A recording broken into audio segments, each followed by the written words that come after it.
The Picture of Dorian Gray, 1819 edition, Chapter 1. I do not own the copyright to this book.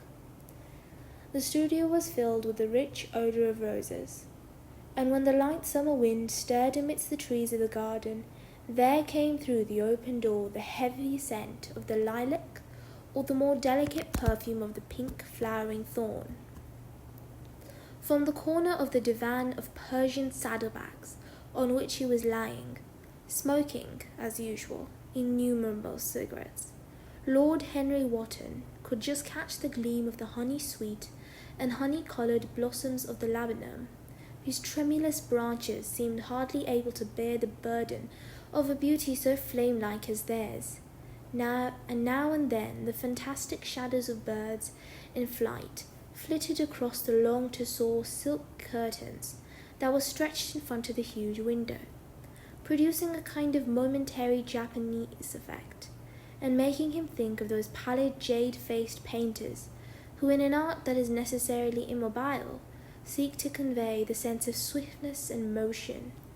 The sullen murmur of the leaves shouldering their way through the long unmown grass, or circling with monotonous insistence round the black crocketed spires of the early June hollyhocks, seemed to make the stillness more oppressive, and the dim roar of London was like the burdened note of a distant organ. In the centre of the room, clamped to an upright easel, stood the full-length portrait of a young man of extraordinary personal beauty, and in front of it, some little distance away, was sitting the artist himself, Basil Hallward, whose sudden disappearance some years ago at the time caused such public excitement and gave rise to so many strange conjectures. As he looked at the gracious and comely form he had so skilfully mirrored in his art, a smile of pleasure passed across his face, and seemed to linger there. But he suddenly started up, and closing his eyes, placed his fingers upon the lids, as though he sought to imprison within his brain some curious dream from which he feared he might awake. "It is your best work, Basil, the best thing you have ever done," said Lord Henry languidly. "You must certainly send it next year to the Grosvenor. The Academy is too large and too vulgar.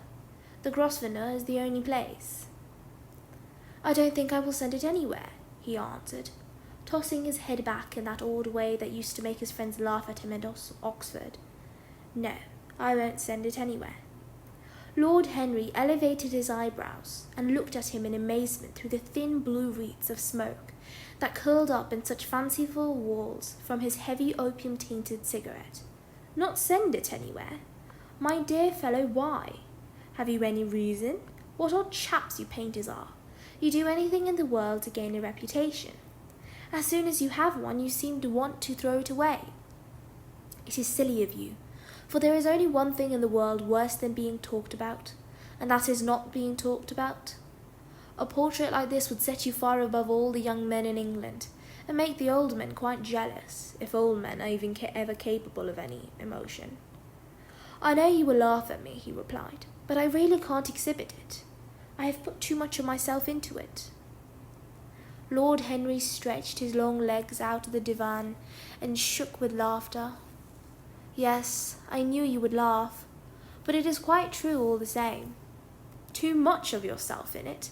Upon my word, Basil, I didn't know you were so vain, and I really can't see any resemblance between you, with your rugged strong face and your coal-black hair, and this young Adonis, who looks as if he were made of ivory and rose leaves. Why, my dear Basil, he is a Narcissus in you. Well, of course, you have an intellectual expression and all that, but beauty, real beauty, ends where an intellectual expression begins. Intellect is in itself an exaggeration, and destroys the harmony of any face. The moment one sits down to think, one becomes all nose or forehead or something horrid. Look at the successful men in any of the learned professions. How perfectly hideous they are, except, of course, in the church. But then in the church they don't think. A bishop keeps on saying at the age of 80 what he was told to say when he was a boy of 18, and consequently he always looks absolutely delightful. Your mysterious young friend, whose name you have never told me, but whose picture fascinates me, never thinks. I feel quite sure of that. He is a brainless, beautiful thing, who should always be here in winter when we have no flowers to look at, and always here in summer when we want something to chill our intelligence. Don't flatter yourself, Basil. You are not in the least like him. You don't understand me, Harry. Of course I am not like him. I know that perfectly well. Indeed, I should be sorry to look like him. You shrug your shoulders. I am telling you the truth. There is a fatality about all physical and intellectual distinction, the sort of fatality that seems to dog through history, the faltering steps of kings. It is better not to be different from one's fellows. The ugly and the stupid have the best of it in this world. They can sit quietly and gape at the play. If they know nothing of victory, they are at least spared the knowledge of defeat. They live as we all should live, undisturbed, indifferent, and without disquiet. They neither bring ruin upon others, nor ever receive it from alien hands. Your rank and wealth, Harry, my brains, such as they are, my fame, whatever it may be worth, Dorian Gray's good looks. We will all suffer for what the gods have given us, suffer terribly. Dorian Gray, is that his name? Said Lord Henry, walking across the studio towards Basil Hallward. Yes, that is his name. I didn't intend to tell it to you. But why not? Oh, I can't explain. When I like people immensely, I never tell their names to anyone. It seems like surrendering a part of them. You know how I love secrecy. It is the only thing that can make modern life wonderful or mysterious to us. The commonest thing is delightful if only one hides it. When I leave town, I never tell people where I am going. If I did, I would lose all my pleasure. It is a silly habit, I dare say, but somehow it seems to bring a great deal of romance into one's life. I suppose you think me awfully foolish about it. Not at all, answered Lord Henry, laying his hand upon his shoulder. Not at all, my dear Basil. You seem to forget that I am married. And the one charm of marriage is that it makes life a deception necessary for both parties. I never know where my wife is, and my wife never knows what I am doing. When we do meet occasionally. When we dine out together or go down to the Duke's, we tell each other the most absurd stories with the most serious faces. My wife is very good at it, much better, in fact, than I am. She never gets confused over her dates, and I always do. But when she does find me out, she makes no row at all. I sometimes wish she would, but she merely laughs at me. I hate the way you talk about your married life, Harry, said Basil Hallward, shaking his hand off and strolling towards the door that led into the garden. I believe that you are really a very good husband, but that you are thoroughly ashamed of your own virtues. You are an extraordinary fellow. You never say a moral thing, and you never do a wrong thing. Your cynicism is simply a pose. Being natural is simply a pose, and the most irritating pose I know, cried Lord Henry, laughing, and the two young men went out into the garden together, and for a time they did not speak. After a long pause, Lord Henry pulled out his watch. I am afraid I must be going, Basil, he murmured. And before I go, I insist on answering a question I put to you some time ago. What is that? Asked Basil Hallward, keeping his eyes fixed on the ground. You know quite well. I do not, Harry. Well, I will tell you what it is. Please don't. I must. I want you to explain to me why you won't exhibit Dorian Gray's picture. I want the real reason. I told you the real reason. No, you did not. You said it was because there was too much of yourself in it. Now, that is childish. Harry, said Basil Hallward, looking at him straight in the face, every portrait that is painted with feeling is a portrait of the artist, not of the sitter. The sitter is merely the accident, the occasion. It is not he who is revealed by the painter. It is rather the painter who on the coloured canvas reveals himself. The reason I will not exhibit this picture is that I am afraid that I have shown with it the secret of my own soul. Lord Harry laughed. And what is that? He asked. I will tell you, said Hallward, and an expression of perplexity came over his face. I am all expectation, Basil, he murmured his companion, looking at him. Oh, there is very little to tell, Harry, answered the young painter, and I am afraid you will hardly understand it. Perhaps you will hardly believe it. Lord Henry smiled and, leaning down, plucked a pink-petalled daisy from the grass and examined it. "I am quite sure I shall understand it," he replied, gazing intently at the little golden white feathered disc. "And I can believe anything, provided that it is incredible." The wind shook some blossoms from their trees, and the heavy lilac blooms with their clustering stars moved to and fro in the languid air. A grasshopper began to chirp in the grass, and a long thin dragonfly floated by on its brown gauze wings. Lord Henry felt as if he could hear Basil Hallward's heart beating, and he wondered what was coming. "Well, this is incredible," repeated Hallward, rather bitterly. "Incredible to me at times. I don't know what it means. The story is simply this. 2 months ago I went to a crush at Lady Brandon's. You know we poor painters have to show ourselves in a society from time to time, just to remind the public that we are not savages. With an evening coat and a white tie, as you told me once, anybody, even a stockbroker, can gain in reputation for being civilized. Well, after I had been in the room for about 10 minutes, talking to huge overdressed dowagers and tedious academicians, I suddenly became conscious that someone was looking at me. I turned halfway around and saw Dorian Gray for the first time. When our eyes met, I felt that I was growing pale. A curious instinct of terror came over me. I knew that I had come face to face with someone whose mere personality was so fascinating that if I allowed it to do so, it would absorb my whole nature, my whole soul, my very art itself. I did not want any external influence in my life. You know yourself, Harry, how independent I am by nature. My father destined me for the army. I insisted on going to the Oxford. Then he made me enter my name at the Middle Temple. Before I had eaten 6 dinners, I gave up the bar and announced my intentions of becoming a painter. I have always been my own master. Had at least always been so till I met Dorian Gray. But then I don't know how to explain it to you. Something seemed to tell me that I was on the verge of a terrible crisis in my life. I had a strange feeling that fate had in store for me exquisite joys and exquisite sorrows. I knew that if I spoke to Dorian, I would become absolutely devoted to him, and that I ought not to speak to him. I grew afraid and turned to quit the room. It was not conscience that made me do so. It was cowardice. I take no credit to myself for trying to escape. Conscience and cowardice are really the same things, Basil. Conscience is the name of the firm, that is all. I don't believe that, Harry. However, whatever my motive, and it may have been pride, for I used to be very proud, I certainly struggled to the door. There, of course, I stumbled against Lady Brandon. "You are not going to run away so soon, Mr. Hallward," she screamed out. You know her shrill, horrid voice? "Yes, she is a peacock in everything but beauty," said Lord Henry, pulling the daisy to bits with his long, nervous fingers. "I could not get rid of her. She brought me up to the royalties, and people with stars and garters, and elderly ladies with gigantic tiaras and hooked noses. She spoke of me as her dearest friend. I had only met once before, but she took it into her head to lionize me. I believe some picture of mine had made a great success at the time. At least it had been chatted about in the penny newspapers, which in the 19th century standard of immortality. Suddenly I found myself face to face with a young man whose personality had so strangely stirred with me.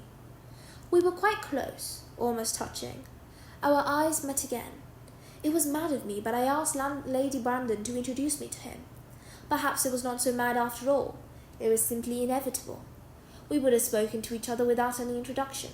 I am sure of that. Dorian told me so afterwards. He too felt that we were destined to know each other.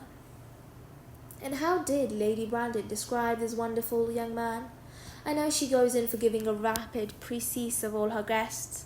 I remember her bringing me up to a most truculent and red-faced old gentleman, covered all over with orders and ribbons, and hissing into my ear in a tragic whisper which must have been perfectly audible to everybody in the room, something like Sir Humpty Dumpty, you know, Afghan frontier, Russian intrigues, very successful man, wife killed by an elephant, quite inconsolable, wants to marry a beautiful American widow, everybody does nowadays, hates Mr. Gladstone, but very much interested in beetles. Asked him what he thinks of Shuffle-Off. I simply fled. I like to find out people for myself, but poor Lady Brandon treats her guests exactly as an auctioneer treats his goods. She either explains them entirely away or tells one everything about them except what one wants to know. But what does she say about Mr. Dorian Gray? Oh, she murmured, charming boy, poor dear mother and I quite inseparable, engaged to be married to the same man.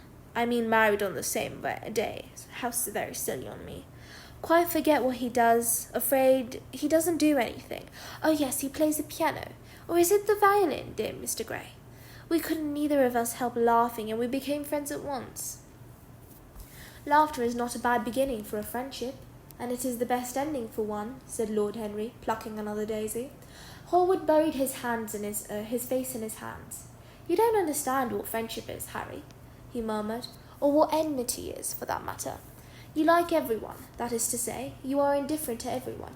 How horribly unjust of you, cried Lord Henry, tilting his hat back and looking at the little clouds that were drifting across the hollow turquoise of the summer sky, like ravelled skeins of glossy white silk. Yes, horribly unjust of you. I make a great difference between people. I choose my friends for their good looks, my acquaintances for their characters, and my enemies for their brains. A man can't be too careful for the choice of his enemies. I have not got one who is a fool. They are all men of some intellectual power, and consequently they all appreciate me. Is that very vain of me? I think it is rather vain. I should think it was, Harry, but according to your category it must merely be an acquaintance. My dear old Basil, you are much more than an acquaintance, and much less than a friend, a sort of brother, I suppose. Oh, brothers! I don't care for brothers. My elder brother won't die, and my younger brothers never seem to do anything else. Harry! My dear fellow, I am not quite serious, but I can't help detesting my relations. I suppose it comes from the fact that we can't stand other people having the same faults as us. I quite sympathise with the rage of the English democracy against what they call the vices of the upper class. They feel that drunkenness, stupidity, and immorality should be their own special property, and that if any of us make an ass of himself, he is poaching on their preserves. When poor Southwark got into the divorce court, their indignation was quite magnificent, and yet I don't suppose that 10% of their lower elders live quite correctly. I don't agree with a single word that you have said, and what is more, Harry, I don't believe you do either. Lord Henry stroked his pointed brown beard and tapped the toe of his patent leather boot with a tasselled malacca cane. How English you are, Basil! If one puts forward an idea to a real Englishman, always a rash thing to do, he never dreams of considering whether the idea is right or wrong. The only thing he considers of any importance is whether one believes it to oneself. Now the value of an idea has nothing whatsoever to do with the sincerity of the man who expresses it. Indeed, the probabilities are the more insincere the man is. The more purely intellectual will the idea be, as in that case it will not be coloured by either his wants, his desires, or his prejudices. However, I don't propose to discuss politics, sociology, or metaphysics with you. I like persons better than principles. Tell me more about Dorian Gray. How often do you see him? Every day. I couldn't be happy if I didn't see him every day. Of course, sometimes it is only for a few minutes, but a few minutes with somebody one worships means a great deal. But you don't really worship him. I do. How extraordinary. I thought you would never care for anything but your painting. Your art, I should say. Art sounds better, doesn't it? He is all my art to me now. I sometimes think, Harry, that there are only 2 eras of any importance in the history of the world. The first is the appearance of a new medium for art, and the second is the appearance of a new personality for artists also. What the invention of oil painting was to the Venetians, the face of Antonioni was to late Greek sculpture, and the face of Dorian Gray will some day be to me. It is not merely that I paint from him, draw from him, model from him. Of course I have done all that. He has stood as Paris in dainty armour, and as Adonis with huntsman's cloak and polished boar spear. Crowned with heavy lotus blossoms, he has sat on the prow of Adrian's barge, looking into the green turbid Nile.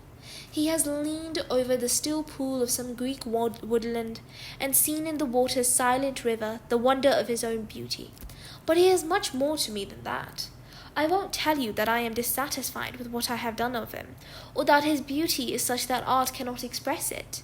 There is nothing that art cannot express, and I know the work that I have done since I met Dorian Gray is good work, is the best work of my life. But in some curious way, I wonder will you understand me? His personality has suggested to me an entirely new manner in my art, an entirely new mode of style. I see things differently. I think of them differently. I can now recreate life in a way that was hidden from me before. A dream of form in days of thought. Who is it who says that? I forget. But it is what Dorian Gray has been to me. The merely visible presence of this lad, for he seems little more than a lad, though he really is over 20, is his merely visible presence. Ah, I wonder you realize all that means.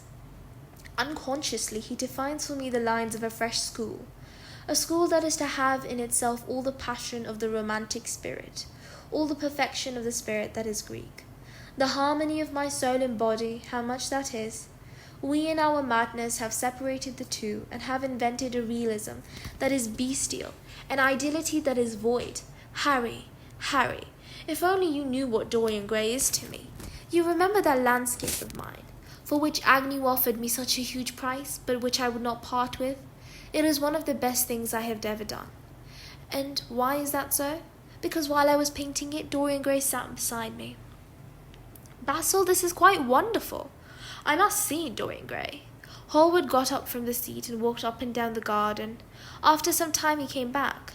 You don't understand, Harry, he said. Dorian Gray is merely to me a motive in art. He is never more present in my work than when no image of him is there. He is simply a suggestion, as I have said, of a new manner. I see him in the curves of certain lines, in the loveliness and the subtleties of certain colours. That is all. Then why won't you exhibit his portrait? Because I have put into it all the extraordinary romance, of which, of course, I have never dared to speak to him. He knows nothing about it. He will never know anything about it. But the world might guess it, and I will not bare my soul to their shallow prying eyes. My heart shall never be put under their microscope. There is too much of myself in that thing, Harry. Too much of myself. Poets are not so scrupulous as you are. They know how useful passion is for publication. Nowadays a broken heart will run to many editions. I hate them for it. An artist should create beautiful things, but should put nothing of his own life into them. We live in an age where men treat art as if it were meant to be a form of autobiography. We have lost the abstract sense of beauty. If I live, I will show the world what that is, and for the reason the world shall never see my portrait of Dorian Gray. I think you are wrong, Basil, but I won't argue with you. It is only the intellectually lost who ever argue. Tell me, is Dorian Gray very fond of you? Hallward considered for a few moments. He likes me, he answered after a pause. I know he likes me. Of course I flatter him dreadfully. I find a strange pleasure in saying things to him that I know I shall be sorry for having said. I give myself away. As a rule he is charming to me, and we walk home together from the club in arm, or sit in the studio and talk of 1,000 things. Now and then, however, he is horribly thoughtless, and seems to take a real delight in giving me pain. Then I feel, Harry, that I have given away my whole soul to someone who treats it as if it were a flower to put in his coat, a bit of decoration to charm his vanity, an ornament for a summer's day. Days in summer, Basil, are apt to linger. Perhaps you will tire sooner than he will. It is a sad thing to think of, but there is no doubt that genius lasts longer than beauty. That accounts for the fact that we all take such pains to over-educate ourselves. In the wild struggle for existence, we want to have something that endures, and so we fill our minds with rubbish and facts in the silly hope of keeping our place. The thoroughly well-informed man, that is the modern ideal. And in the mind of the thoroughly well-informed man is a dreadful thing. It is like a bric-a-brac shop, all monsters and dust, and everything priced above its proper value. I think you will tire first, all the same. Some day you will look at Gray, and he will seem to you to be a little out of drawing, or you won't like his tone or colour or something. You will bitterly reproach him in your own heart, and seriously think that he has behaved very badly to you. The next time he calls, you will be perfectly cold and indifferent. It will be a great pity, for it will alter you. The worst of having a romance is that it leaves one so unromantic. Harry, don't talk like that. As long as I live, the personality of Dorian Gray will dominate me. You can't feel what I feel. You change too often. Ah, my dear Basil, that is exactly why I can feel it. Those who are faithful know only the pleasure of love. It is the faithless who know love's tragedies. And Lord Henry struck a light on a dainty silver case and began to smoke a cigarette with a self-conscious and self-satisfied air, as if he had summoned up life in a phrase. There was a rustle of chirruping sparrows in the ivy, and the blue cloud shadows chased themselves across the grass like swallows. How pleasant it was in the garden, and how delightful other people's emotions were. Much more delightful than their ideas, it seemed to him. One's own soul and the passions of one's friends, those were the fascinating things in life. He thought with pleasure of the tedious luncheon that he had missed by staying so long while Basil had at Hallwood. Had he gone to his aunt's, he would have been sure to meet Lord Goodbody there, and the whole conversation would have been about the housing of the poor and the necessity for model lodging houses. It was charming to have escaped all that. As he thought of his aunt, an idea seemed to strike him. He turned to Hallward and said, "My dear fellow, I have just remembered." "Remembered what, Harry?" "Where I heard the name Dorian Gray." "Where was it?" asked Hallward with a slight frown. "Don't look so angry, Basil. It was at my aunt's, Lady Agatha's. She told me she had discovered a wonderful young man who was going to help her in the East End, and that his name was Dorian Gray. I am bound to state that she never told me he was good-looking. Women have no appreciation of good looks. At least good women have not. She said that he was very earnest and had a beautiful nature. I had once pictured to myself a creature with spectacles and lank hair, horridly freckled and trampling about on huge feet. I wish I had known it was your friend." "I am very glad that you didn't, Harry." "Why?" "I don't want you to meet him." Mr. Dorian Gray is in the studio, sir," the butler came coming into the garden. "You must introduce me now," cried Lord Henry, laughing. Basil Hallward turned towards the servant, who stood blinking in the sunlight. "Ask Mr. Gray to wait, Parker. I will be there. I will be in a few moments." The man bowed and went up the walk. Then he looked at Lord Henry. "Dorian Gray is my dearest friend," he said. "He has a simple and a beautiful nature. Your aunt was quite right in what she said of him. Don't spoil him for me. Don't try to influence him. Your influence would be bad. The world is wide and has many marvellous people in it. Don't take away from me the one person that makes life absolutely lovely to me, and that gives to my aunt whatever wonder or charm it possesses. Mind, Harry, I trust you." He spoke very slowly, and the words seemed wrung out of him, almost against his will. "What nonsense you talk," said Lord Henry, smiling and taking Howard by the arm. He almost led him into the house.